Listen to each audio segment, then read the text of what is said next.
In the morning, voters across Michigan will head to the polls. It's an off-year election, but there are plenty of races to watch. In tonight's 7 Up Front segment, we are talking with Oakland University political science professor Dave Dulio, no stranger to 7 Action News. Dave, helping us understand all things Michigan politics. We are grateful for you joining us again. Thank you for your time. It's my pleasure, Brian. Nice to talk to you.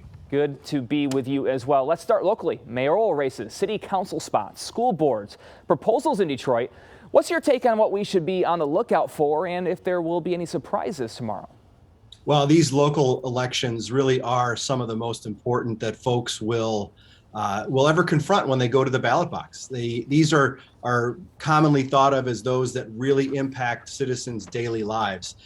So folks need to be aware that there might be a race in their municipality that's going to be really important for them, whether it is mayor, city council, school board. You can still check out the Secretary of State's website to see if there's a race in your area. As in terms of surprises, let's focus on the city of Detroit. Probably not. Mayor Duggan is expected to win going away tomorrow. I think the same can be said for a number of the city council seats. Some of those are even unopposed. So not a whole lot of shakeup maybe to Detroit city government. It's always good, though, to look at voter turnout and see where we are with that. We're expecting relatively low turnout. Again, it's an odd year election. Those are always and routinely low. So somewhere around the 20% mark.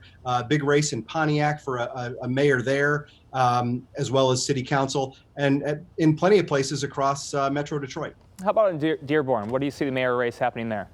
A potentially historic election with an Arab Muslim American could potentially be the mayor in that town. Again, historic day, important day for folks there. All right, back to City of Detroit. Proposal R and Proposal S, both on the ballot. Proposal R, a vote on whether to create a reparations task force. Prop S, to allow citizens to appropriate city funding via ballot initiatives. A big step toward citizen democracy.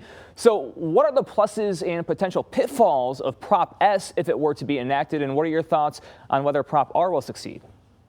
Well, let's start with that second question first. I imagine that Prop R will pass and pass overwhelmingly. But for it to have any real teeth to it, with whatever recommendations might come out of a task force that would be created by Proposal R, Proposal S would also need to be enacted because as it is now under current city charter, the only way that funds in the city can be appropriated or spent by the government is through a vote of the council.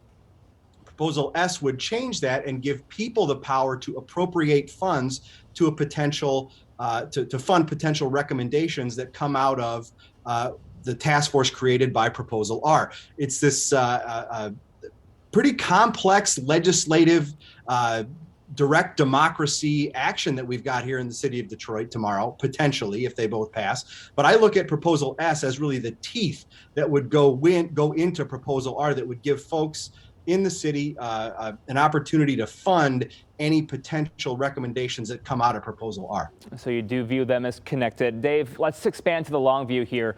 The race for governor appears to be heating up. A lot of players in the field at this point. What should Michiganders expect in the weeks and months ahead, and what issues do you see defining the governor's race? Well, I think the issues really are going to define what happens, especially in the Republican primary. And one of those issues immediately vaults to the top, and that is the presence of former President Donald Trump.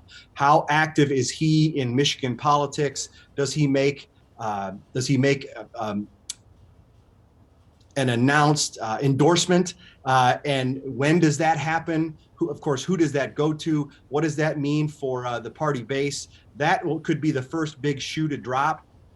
I think the economy is always at the top of the list of issues, but you throw in with that any potential supply chain problems that we're continuing to experience, COVID for sure. The Republicans in that primary are going to look back and try to go after Governor Whitmer on her activities during 2020 and even into 2021.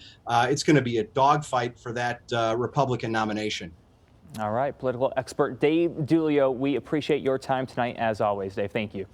My pleasure. All right, 7 Action News, your main source for Election Day coverage tomorrow. We'll be monitoring all the biggest races and passing along the results as soon as they are called, both on air and online at WXYZ.com.